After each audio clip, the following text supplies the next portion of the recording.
Quando você estiver lendo essa passagem, eu quero que você se atente que na exposição que nós teremos desses versos, nós estamos seguindo aqui em 3 pontos. Então, na leitura do texto, eu quero que você se atente a 3 pontos que nós teremos no sermão. Essa passagem, ela nos fala da instituição da ceia do Senhor. E nessa passagem nós temos aqui o significado do que vem a ser essa celebração. Segundo ponto, quero que na leitura você se atente a um aspecto que precisa ser tratado com um pouco mais de tempo, que é a transição da Páscoa para a ceia. Esse é um assunto extremamente importante para nós, e esse texto nos remete diretamente a isto. E em terceiro lugar, na leitura do texto, quero que você se atente ao significado do uso dos elementos que pertencem à ceia do Senhor. Então, todo o sermão ele vai ser conduzido com base nesses 3 pontos. Acompanhe a leitura das Escrituras, que diz assim: Enquanto comiam, tomou Jesus um pão e, o abençoando, o partiu e deu aos seus discípulos, dizendo: Tomai e comei, isto é o meu corpo. A seguir tomou um cálice e, tendo dado graças, o deu aos discípulos, dizendo: Bebei dele todos, porque isto é o meu sangue, o sangue da nova aliança, derramado em favor de muitos para a remissão de pecados. E digo-vos que desta hora em diante não bebereis deste fruto da videira até aquele dia em que hei de beber novo convosco no reino de meu Pai. E tendo cantado um hino, saíram para o Monte das Oliveiras. Amém. Oremos. Senhor, que as palavras dos meus lábios e o meditar do meu coração sejam agradáveis na Tua presença, rocha minha e Redentor meu. Oramos em nome do nosso Senhor Jesus Cristo, nosso Salvador. Amém. Como a maioria de vocês tem ouvido, nós temos aqui instruído na sequência da exposição desse evangelho, o capítulo 26 de Mateus, ele nos leva aqui a tratar da preparação de Jesus Cristo para a sua morte de cruz, ou seja, diversas situações e eventos, obviamente os que não estão relatados, mas principalmente esses que estão aqui nesse capítulo. Ele nos mostra como que diversas pessoas, como que diversas circunstâncias, situações, vários elementos que fazem parte desses eventos e essas circunstâncias contribuíram ou guiaram o nosso Senhor Jesus Cristo até o momento ele que seria oferecido como sacrifício para a redenção dos nossos pecados. Então, repetindo, o capítulo 26, ele trata dessa preparação. Nós vimos que os eventos dessa preparação para o dia da crucificação envolveram uma predição, nós vimos isso no início do capítulo 26, envolveu 2 atos, podemos assim dizer, de consagração, de oferta ou de devoção. Por que 2 atos? Porque nós temos o registro de que Maria, irmã de Marta e de Lázaro, ao derramar sobre Jesus Cristo, ela quebra o vaso ou um pote de alabastro que continha ali um perfume extremamente caro. O texto vai nos referir, pela boca do próprio Judas Iscariote, traidor de Jesus, que aquilo valeria mais ou menos 300 denários, então era extremamente caro. Então era algo que se tinha como muito valor, muito precioso. Ela quebra esse vaso e derrama aquele perfume todo sobre a cabeça e o corpo do nosso Senhor Jesus Cristo como ato de devoção, como ato de lealdade. Por que nós temos um outro ato também de oferecimento, ou de oferta, ou de devoção? Porque Judas, quando ele procura os inimigos de Jesus, os principais sacerdotes que já tinham se reunido a uma conspiração, ele também fez um ato de oferta, não ao Senhor Jesus, é óbvio, mas o seu ato de oferta foi ao Deus, aos ídolos, o principal ídolo do seu coração, que foi trocar Jesus Cristo por dinheiro. Então nós vimos na explicação que Judas trai, ele começa o processo de traição contra Cristo simplesmente porque ele era ganancioso. Ou seja, o motivo fútil soma a situação mais ofensiva, trágica, que Judas comete contra o nosso Senhor Jesus Cristo. Já é terrível trair alguém, ainda que possa se dizer que seja compreensível. É estranho, né? Mas Às vezes se justifica por alguns motivos que alguém traia o outro por estar ressentido, magoado, ofendido, que o outro fez alguma coisa contra ele, seja como for, ato de vingança. Mas aqui no caso não houve nada que pudesse justificar. O fato é que Judas simplesmente quis trair Jesus Cristo porque ele queria tirar proveito disso, tirar lucro disso, simplesmente isso. Então nós temos aqui nesses eventos preparatórios envolvendo a traição do nosso Senhor Jesus Cristo, a conspiração que se arma contra ele, e Jesus, por fim, quando ele está na mesa comendo com seus discípulos, foi o sermão de domingo passado, este evento também que é a revelação ou a publicitação do traidor. E nós vimos duas reações por parte dos discípulos. Os 11 que olham para si mesmo e também questionam Jesus Cristo, dizendo: Senhor, por acaso sou eu? Judas faz a mesma pergunta: por acaso sou eu, Senhor, o traidor? Veja aqui, a mesma pergunta, só que o coração com motivações e intenções diferentes. A intenção dos discípulos era realmente sondar o coração deles e dizer: será que eu sou capaz disso?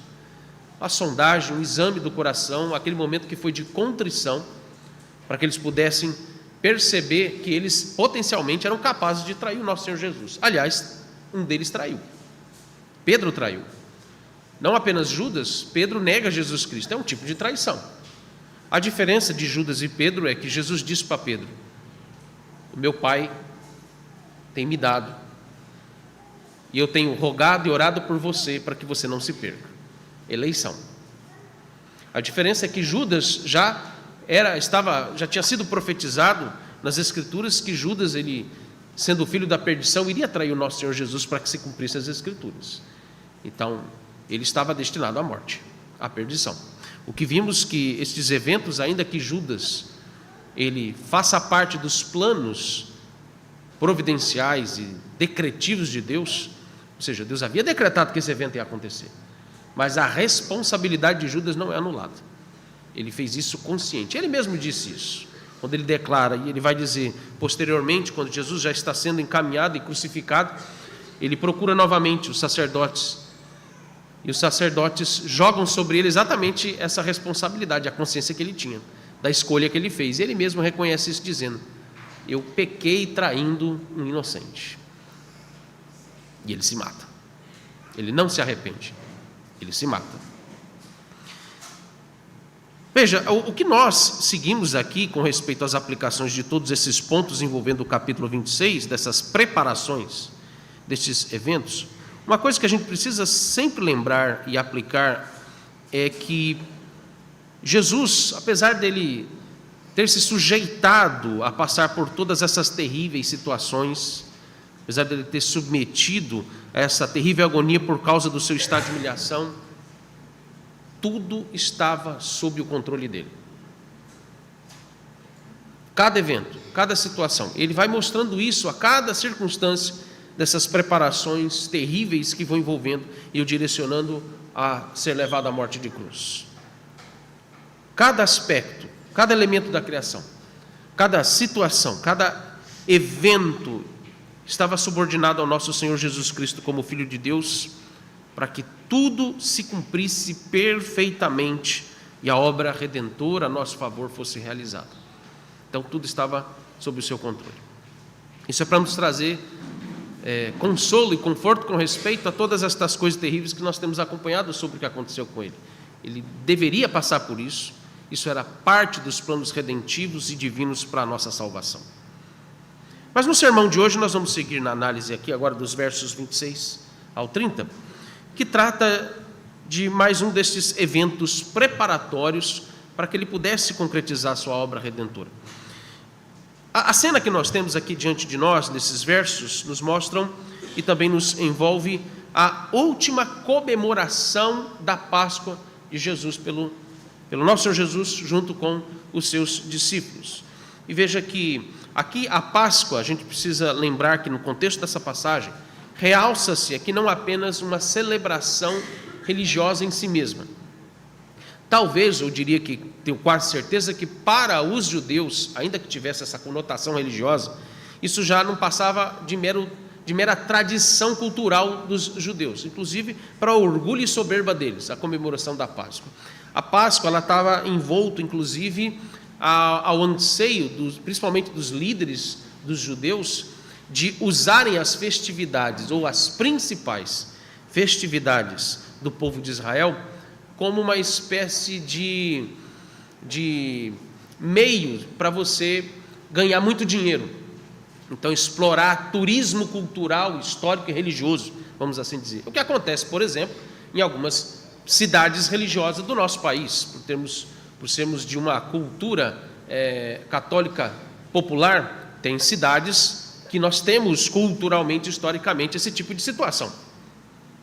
Então, você tem exploração financeira em cima de questões religiosas, culturais, históricas. Mas veja, que o contexto aqui nos remete à Páscoa não como uma mera celebração em si mesma, mas nos remete a um dos memoriais da antiga aliança, com um fim de que Jesus Cristo, neste memorial da antiga aliança, ele vai agora instituir um novo memorial, uma nova celebração, que é a ceia do Senhor.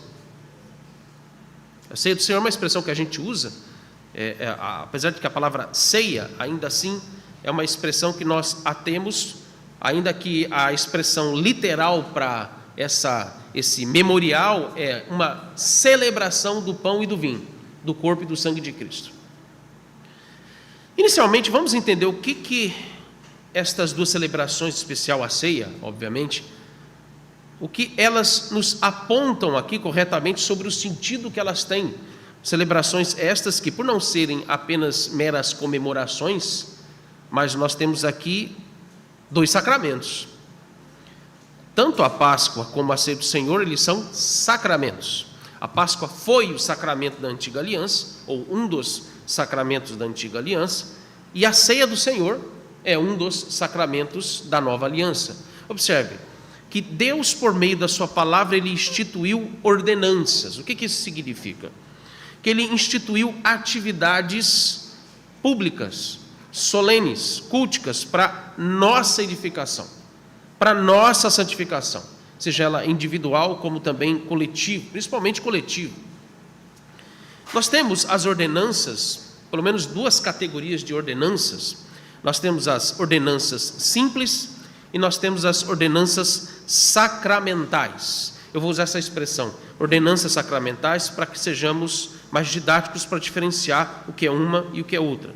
Ou também podemos definir como ordenanças não sacramentais e as que são sacramentais. Quando nós falamos das ordenanças bíblicas que não são sacramentais ou que elas são simples, é o que nós estamos fazendo aqui agora: cantar, orar, pregação da palavra, as nossas reuniões solenes, o dia do Senhor principalmente é uma ordenança, mas é uma ordenança simples. Elas têm um objetivo, vou repetir de novo, ordenanças, elas têm o propósito de efetivamente produzir em nós santificação, comunicar a nós as bênçãos da salvação, comunicar em nós todo o progresso espiritual que nós precisamos desenvolver para a nossa maturidade espiritual. Mas nós temos também as ordenanças sacramentais. Vamos pensar nas ordenanças sacramentais atuais, que é o batismo e a ceia do Senhor. As ordenanças, sejam elas sacramentais ou não, eu quero que você as entenda como se fossem provisões, ou como mantimentos, como que se estivéssemos num grande refeitório, numa grande casa, e todo domingo, se pensarmos, tivermos como referência o dia do Senhor, ou todas as vezes que nos reunimos aqui, esse grande salão que tem mesas com um grande banquete que nos é servido com a palavra do Senhor, com o alimento espiritual. Perceba que os elementos da ceia, pão e vinho, têm essa conotação: comer, beber para você ter saúde espiritual, você nutrir espiritualmente a sua alma com a palavra do Senhor, com as bênçãos da salvação. Então observe que a ideia é mostrar que ordenanças envolvem a questão de termos provisões para que possamos nos alimentar. Essas ordenanças, como provisões, elas são provisões externas. Elas são provisões externas para o nosso benefício, para o nosso progresso espiritual. É importante lembrar que as ordenanças também elas não são eficazes em si mesmas para produzir esses benefícios ou esse progresso espiritual. Mas a nossa participação envolvendo todas essas ordenanças, elas dependem da presença e do poder do Espírito Santo. Eu vou repetir essa parte porque isso é importante aqui para nós. Essas ordenanças não são provisões em si mesmas, porque se fosse assim, os sacramentalistas ou tradicionalistas, eles estariam corretos em dizer que ao ser batizado, automaticamente você está salvo. Ao comer do pão e beber do vinho na ceia, ou alguns chamam de Eucaristia, você automaticamente está salvo. E aí você depende desses atos em si mesmo para ser salvo, santificado, edificado. E não é o ponto aqui. Então observe um detalhe importante com respeito a nós que somos reformados, porque inevitavelmente, por já sermos voltados a um coração, o nosso coração já é voltado para a idolatria, né, por si mesmo, nós tendemos, às vezes até sem perceber, automaticamente a considerar as ordenanças, inclusive as simples. Por exemplo, eu vou para a igreja para não ir para o inferno. Eu vou para os cultos, vou para a reunião para ser mais santificado por causa do ato em si lá. Não. Como se a minha presença ou não viesse ser em si o meio pelo qual ou eu sou salvo, ou eu sou santificado, ou eu vou evitar algum problema com Deus. Não é isso. Então, já estou até considerando com vocês que nós, evangélicos, ou principalmente presbiterianos e reformados, temos o mesmo problema de tendência idólatra, pagã e mística nesse aspecto, com respeito às ordenanças. Isso é uma coisa que, inclusive, acontece no nosso coração. Mas, voltando ao aspecto de que nós dependemos, no usufruto dessas ordenanças, nós dependemos da presença e da ação do Espírito Santo em aplicar esses benefícios externos em nós. Vamos pensar um pouco sobre isso. As ordenanças, sejam elas sacramentais ou não, elas têm a sua eficácia ou ação externa e interna. Por que eu estou dizendo externa e interna? Observe que a eficácia externa das ordenanças, ela acontece de duas formas.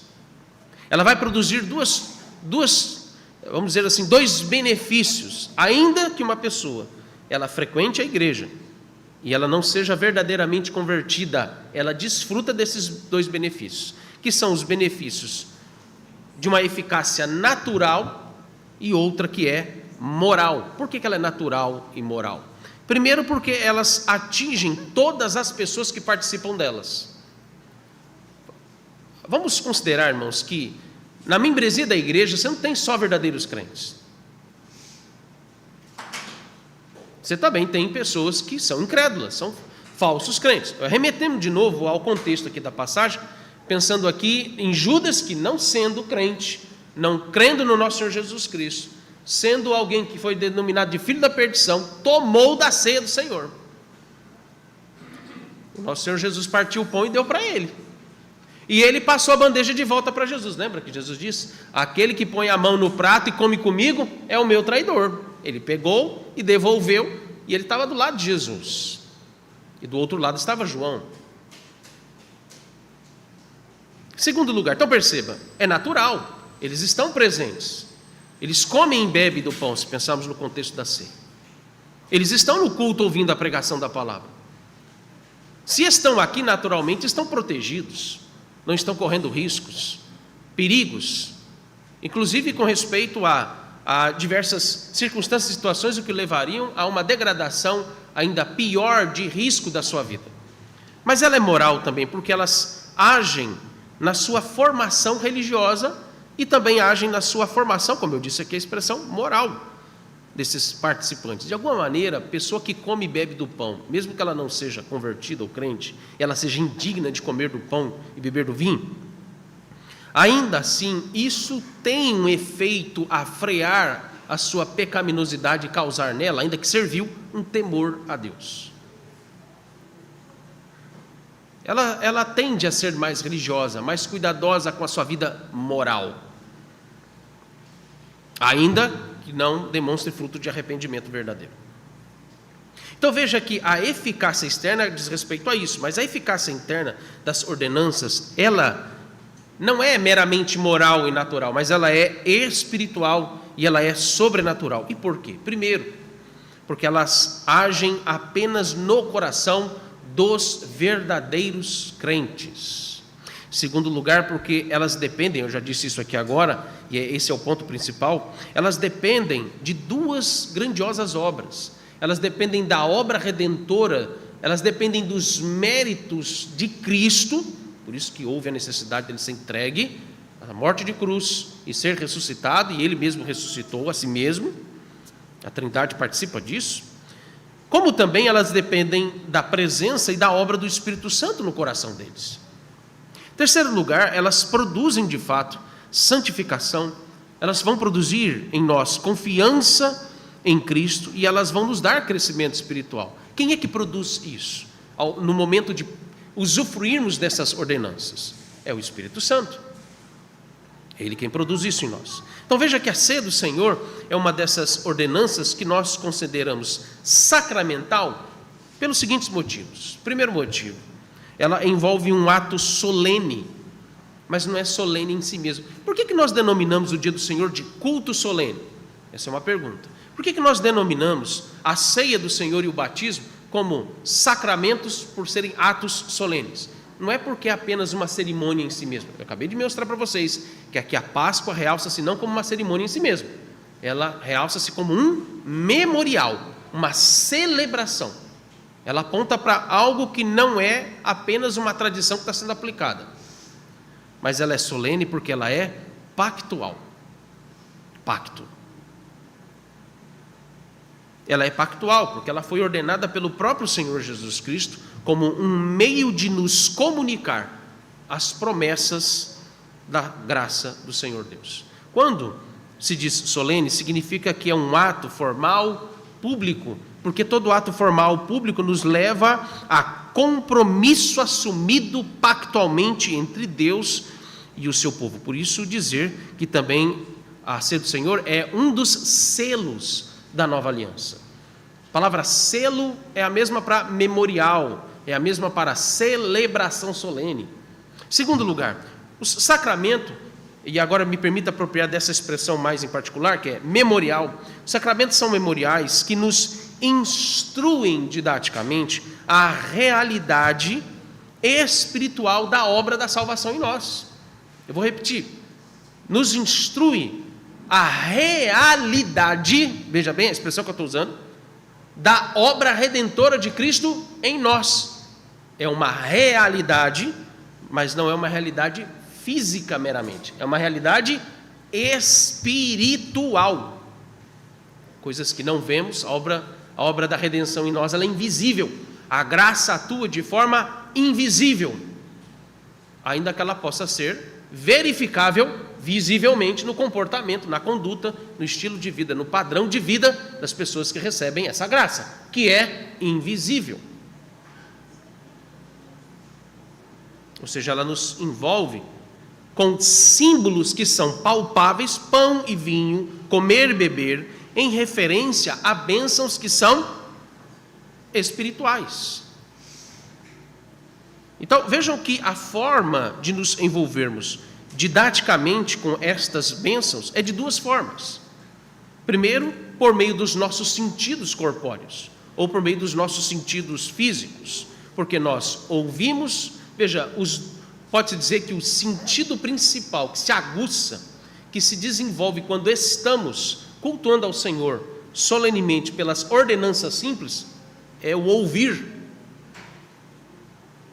Porque repetidas vezes, 7 vezes, nos 3 primeiros capítulos de Apocalipse, a cada carta que foi escrita para cada igreja da Ásia Menor, ele dizia: quem tem ouvidos, ouça, ou receba, né? Não é só ouvir com o ouvido mecanicamente, os ouvidos do coração. Não sei se você sabe, mas o coração tem ouvidos. A ideia metafórica é para dizer, recebe, a ideia de entender, compreender e ser convencido, persuadido do que está sendo instruído. Mas a ceia do Senhor nos envolve principalmente com os sentidos, não apenas do ouvir, mas do ver, sentir o cheiro. É bom quando nós abrimos a tampa, os diáconos e os presbíteros são primeiros a sentir o cheiro do pão e o cheiro do vinho.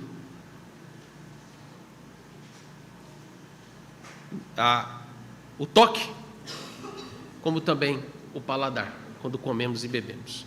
Os nossos sentidos envolvidos com essas bênçãos espirituais, como também, através delas, nós temos o entendimento da mensagem ou das verdades comunicadas nesses sacramentos. Em terceiro lugar, os sacramentos, eles envolvem um elemento sobrenatural. Nós não somos sacramentalistas, mas há um elemento sobrenatural. Ou seja, a ceia nos comunica uma obra sobrenatural que para nós, em seu âmago, é um mistério. Essa palavra mistério, ela aparece algumas vezes no Novo Testamento, principalmente nas cartas do apóstolo Paulo. Você deve se lembrar que quando houve a instrução do apóstolo Paulo no Efésios capítulo 5, a partir do verso 22, sobre a necessidade da esposa ser submissa ao marido, o marido amar a sua esposa, ele lá depois mencionando a igreja, a relação de Cristo à igreja, o que ele diz? Isto para nós é um mistério. O mistério ali que Paulo está dizendo não sabemos como isso se aplicou invisivelmente em nós, mas acontece. É um mistério. É um mistério uma pessoa que tem um padrão de vida extremamente mundano, ímpio, e ao ouvir a simples pregação da palavra, ele muda radicalmente a sua vida. Isso é um mistério. Esse é o aspecto que ele chama a atenção deste elemento sobrenatural. Nós não sabemos como, mas o Espírito Santo está presente e atuante eficazmente quando nós estamos envolvidos e participando dos sacramentos, especialmente a ceia do Senhor. Agora, o segundo ponto que eu quero chamar a sua atenção é a transição aqui da Páscoa para a ceia. Essa segunda lição que nós temos aqui nesse texto, e o que nós devemos ter em mente é que a partir deste momento os discípulos de Jesus não mais comemorariam, celebrariam a Páscoa como uma ordenança sacramental. Vejam, por exemplo, o verso 26. O verso 26, esse verso nos diz que Jesus instituiu um novo memorial, um novo banquete, uma nova refeição, uma nova celebração solene, pública. Vejam que a Páscoa se concentra em uma refeição que ela é servida aos filhos de Israel desde a saída no Egito, como a gente já viu inclusive bem explicado no livro de Êxodo, capítulo 12. Nós fizemos menção disso em alguns sermões passados. Mas a refeição da Páscoa, ela sempre era servida com os seguintes elementos. Você tem o cordeiro assado, você tem as ervas amargas, você tem os pães asmos e você tem vinho. Vamos destacar principalmente o cordeiro, os pães e o vinho. Vamos relembrar aqui um ponto. O fato de que esses elementos da Páscoa, o que eles representam? Por exemplo, você vai para o cordeiro assado, quando o cordeiro simbolizava a preservação ou a salvação da vida dos primogênitos de Israel, quando o anjo da morte matou todos os primogênitos do Egito. Veja que Jesus aqui, ele é tipificado, ele é representado, ele é anunciado naquele cordeiro imolado e assado na Páscoa. O cordeiro está apontando para Cristo, e todas as vezes que os israelitas comiam a carne daquele cordeiro, molhando os pedaços daquele cordeiro nas ervas amargas, aquilo indicava que eles esperavam pelo cordeiro que era o substituto definitivo e único deles, para a libertação espiritual do coração deles dos seus pecados. Portanto, a Páscoa como um memorial ou uma celebração solene, você pode também considerar como religiosa, ela não era aqui apenas um ato solene de lembrar um evento histórico que aconteceu com ele.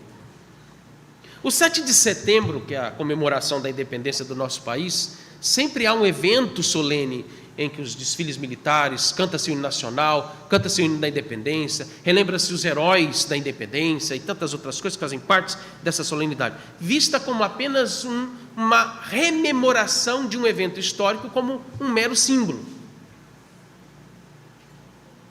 Observe que a Páscoa não é vista dessa forma, ainda que os judeus nos tempos de Jesus perderam isso de vista.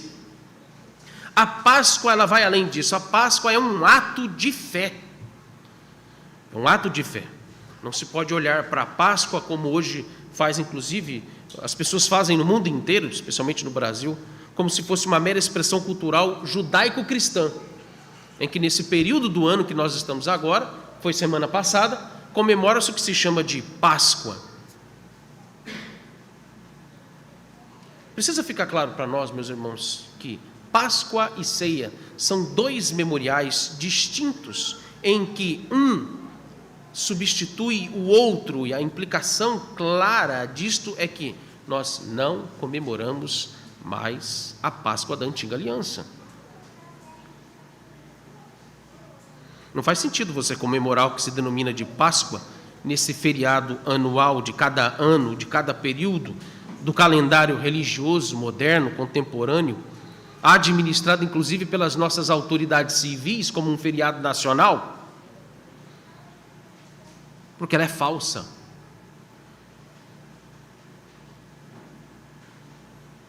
Eu vou repetir isso aqui para você para ficar bem claro. Essa comemoração que é feita anualmente, ela é falsa. Falsa.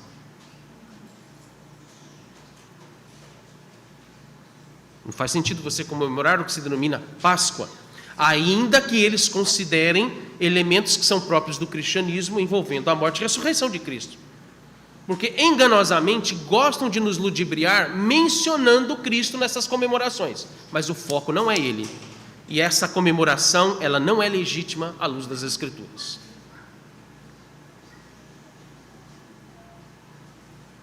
A pergunta neste momento a ser feita é: por que Jesus substitui a Páscoa pela ceia? Primeira resposta: ambas as celebrações ou memoriais, elas são determinações divinas. Elas estão sob a jurisdição de forma absoluta do nosso Senhor Deus.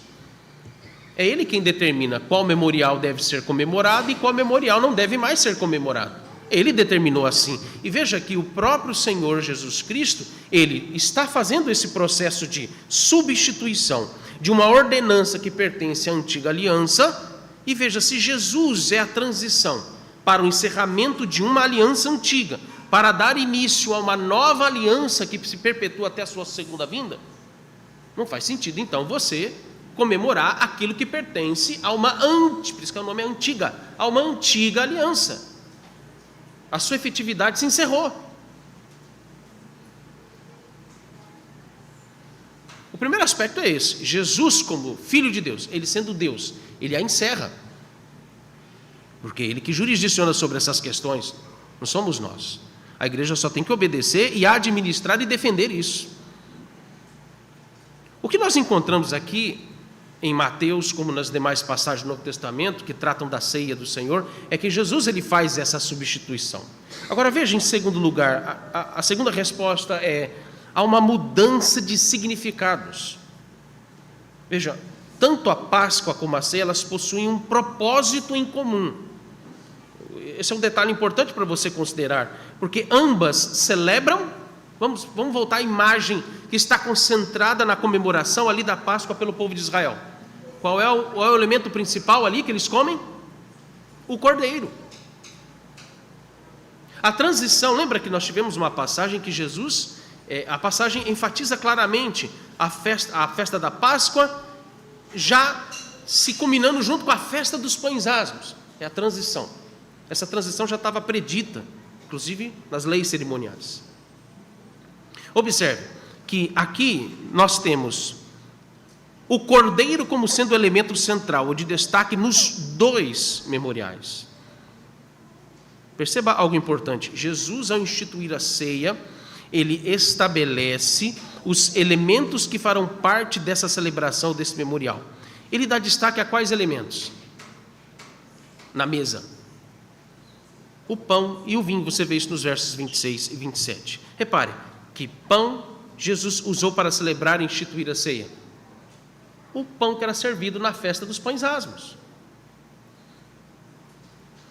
O mesmo pão que foi usado na Páscoa.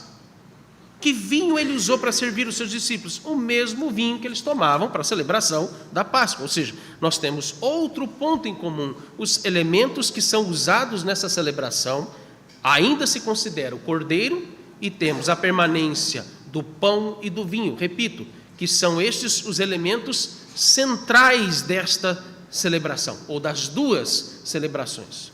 E talvez você se pergunte: tá, pastor, o senhor está considerando ainda aqui na explicação o cordeiro.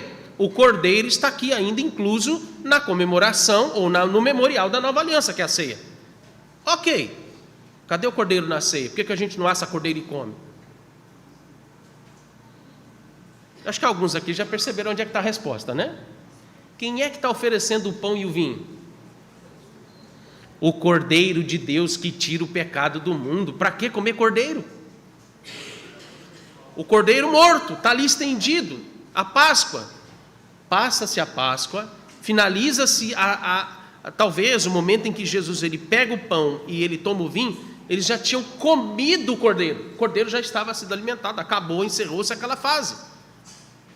Inclusive comer o cordeiro com ervas amargas era uma experiência não muito agradável, comer um cordeiro com ervas amargas. Passada essa experiência amarga da celebração, vem a nova experiência, a experiência doce: comer do pão e beber do vinho, no final do jantar, no final da celebração. Ele pega o pão, rasga o pão e diz: este é o meu corpo, tomai dele todos e comei.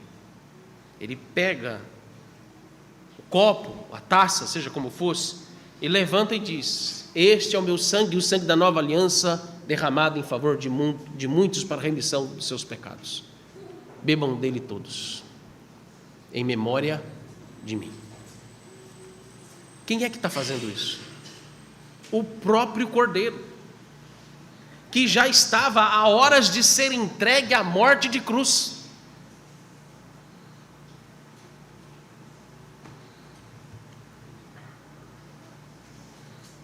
Você tem a resposta, ela é simples para nós, quando nós temos aqui o cordeiro oferecido como sacrifício perfeito e único, já foi servido na morte, na ressurreição do nosso Senhor Jesus Cristo. Esse é o ponto que indica a mudança não apenas de significados, mas de um novo tempo, uma nova administração pactual. O pacto não muda, mas o que muda é a maneira-se de administrar os preceitos e os termos desse pacto de graça.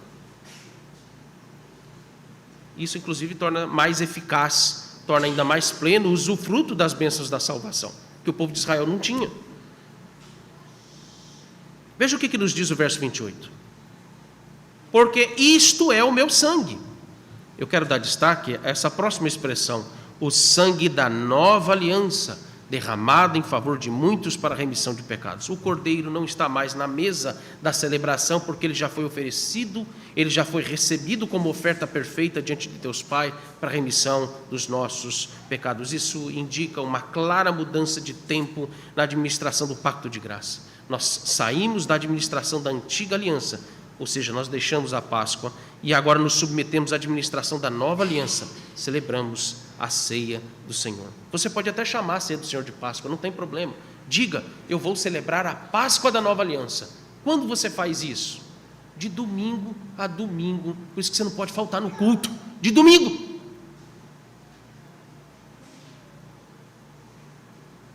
Por isso que você não pode negligenciar o dia do Senhor, tanto pela manhã como pela noite. Porque a nossa Páscoa é um domingo após o outro.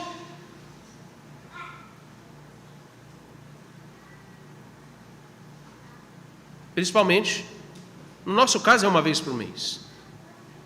De forma muito especial quando estamos à mesa da ceia e nos alimentar do pão e do vinho.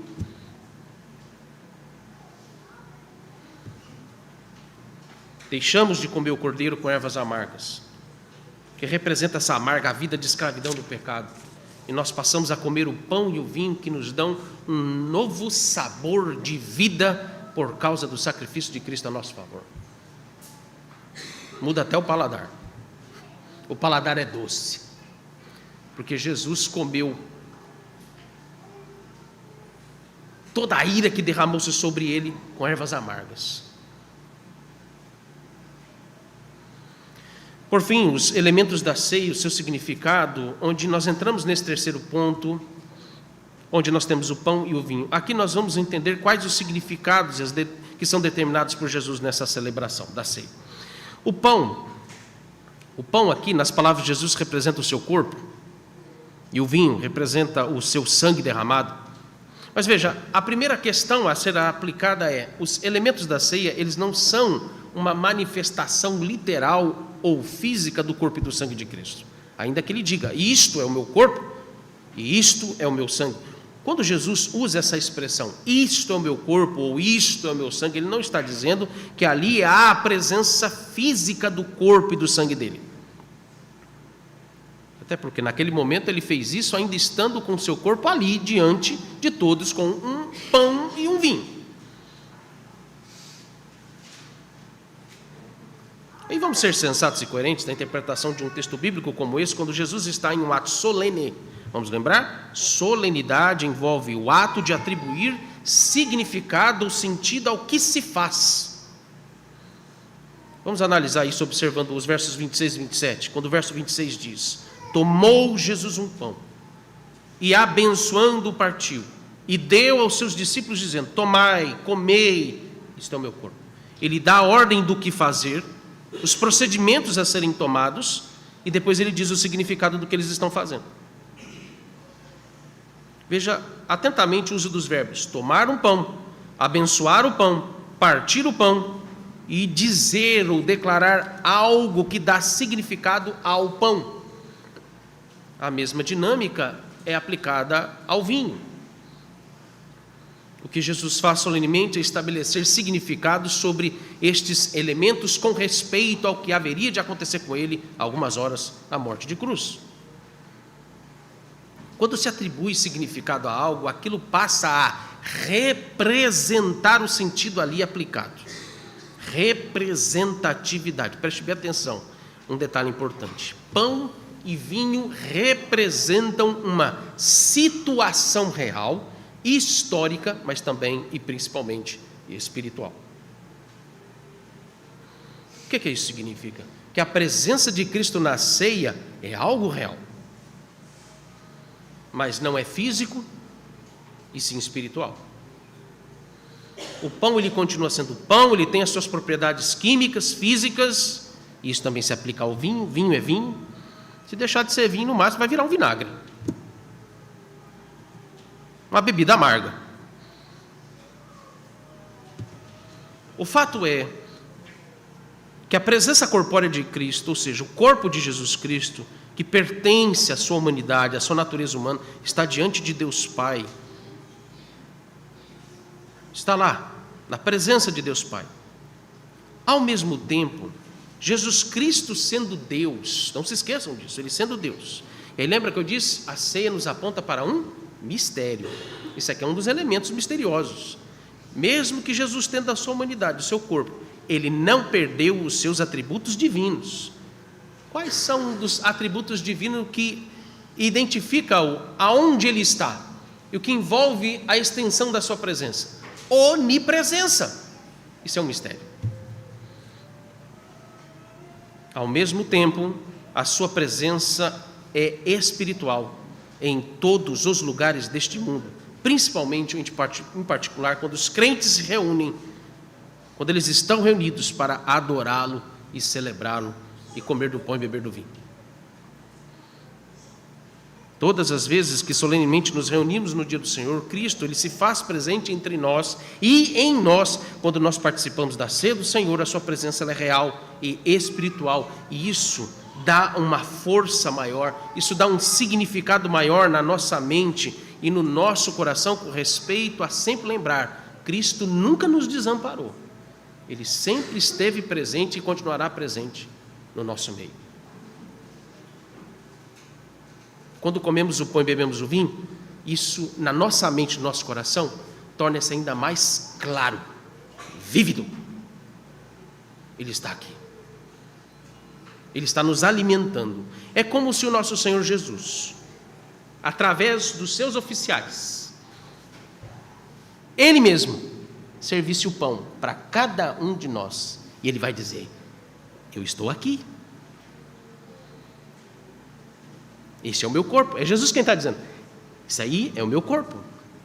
Come. Que privilégio é esse? Que muitos não têm. A ceia do Senhor é o amparo dele,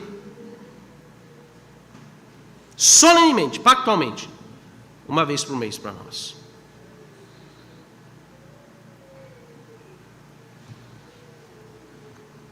Isso nos ensina que a ceia do Senhor, apesar de não ser um sacramento sacrificial, como defendem os romanistas e muitos outros episcopais, por outro lado, também não é uma mera lembrança ou celebração em si mesma, como os judeus fizeram com a Páscoa nos dias de Jesus. A ceia do Senhor é muito mais do que uma simples comemoração. E por quê, meus irmãos? Porque ela possui imagens e ações que são concretas e adequadas para nos mostrar verdades profundas a respeito da realidade da morte e ressurreição de Cristo, como também verdades espirituais a respeito desta obra sacrificial de Cristo por nós, em nós. Essas imagens e ações envolvem o ato de tomar, comer, beber aquilo que representa real e espiritualmente o corpo e o sangue de Cristo. Tudo isto envolto a atividade de você meditar e orar nas palavras de Cristo, como Ele mesmo ordena. Porque quando Ele diz, fazei isto em memória de mim, essa expressão memória é com respeito à sua consciência, é com respeito ao autoexame do seu coração, é com respeito aos seus pensamentos e os seus afetos, movidos a serem tomados por uma consciência santa do que Cristo fez por você. Ele te chama, em outras palavras, a pensar somente nele. O que é ato de adoração em espírito e em verdade? É isso. Ter os nossos pensamentos voltados apenas a Deus, ao que Ele é, quem Ele é, as suas obras maravilhosas, misteriosas, assombrosas, a nosso favor.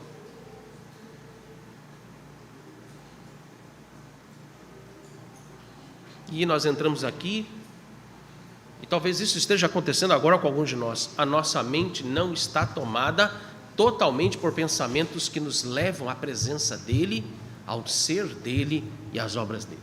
A nossa mente está em outro lugar, pensando em outras pessoas, em outras situações que agora, neste momento, não deveriam pensar.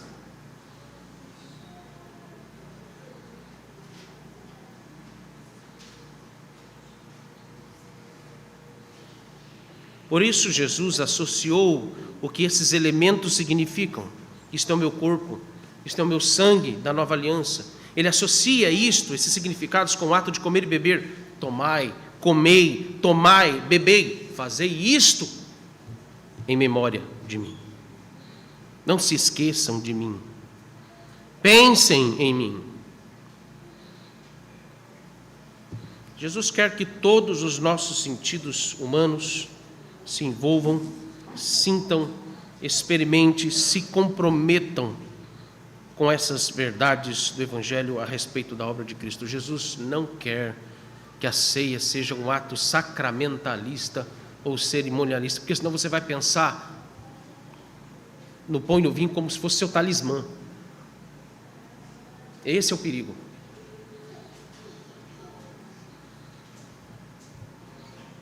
Participar da ceia com esse tipo de mentalidade, o qual nós corremos o risco sempre, é gravemente mudar, meus irmãos, o significado de algo que o próprio Jesus estabeleceu, transformá-lo em objeto de idolatria e paganismo e participar dignamente do corpo e do sangue de Cristo. Os que participam indignamente do corpo e do sangue de Cristo, o apóstolo Paulo diz, estão doentes, e outros que dormem, estão mortos. Estão mortos. Estão mortos para Deus.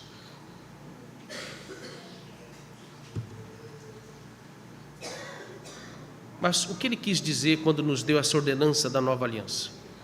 Jesus quer que a sua obra redentora seja uma realidade em nós. Ele quer que a sua participação na ceia seja uma verdade no seu coração. Ele quer que você, ao comer do pão e beber do vinho, o adore, em espírito e em verdade. Você é consciente do significado disso? Você é consciente do significado desses elementos na participação da ceia do Senhor? Você compreende que a ceia é uma ordenança sacramental porque ela é um ato público, solene, é um ato sério, pactual? Você compreende que participar da ceia envolve se comprometer com os termos da aliança de graça que Deus fez conosco? Você é consciente de que não pode participar da ceia com falsas ideias ou pensamentos ou conceitos equivocados deste ato e dos seus elementos em si? Porque senão você vai estar cometendo idolatria. Você crê que através dessa ordenança você recebe e experimenta as bênçãos espirituais da salvação em Cristo, por causa da presença e da ação do Espírito Santo em você, e não por causa dos elementos em si? Mas, por outro lado, que tipo de Páscoa nós temos comemorado?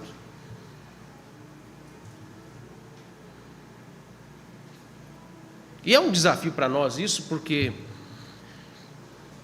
ateu comemora a Páscoa. Isso também é um mistério, né?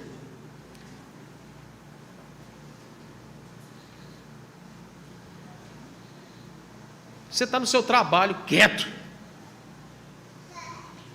Me inventam de fazer celebração de Páscoa. E quem coordena o negócio só fala asneira, besteira, ou chama a gente que vai falar asneira e besteira, profanando algo solene, sacro. Por isso que é sacramento.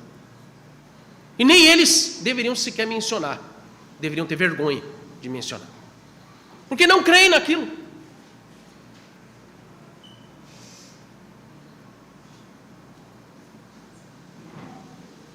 Olha que a audácia de alguns de nos chamar de orar, para orar, né? Ora, fulano, porque eu sei que você é evangélico, ora aí, por favor. Eu queria dar um conselho para você, principalmente quem no seu trabalho, isso acontece muito em setor público, né? Mas em qualquer lugar, qualquer empresa, ou onde você estiver, seja firme e corajoso. Você vai sair daqui consciente do que isso significa. Então, lá, você diga não para essas pessoas. Eu não vou orar, não vou compactuar com isso. Não me chamem para isso. Constranja-os. Seja firme.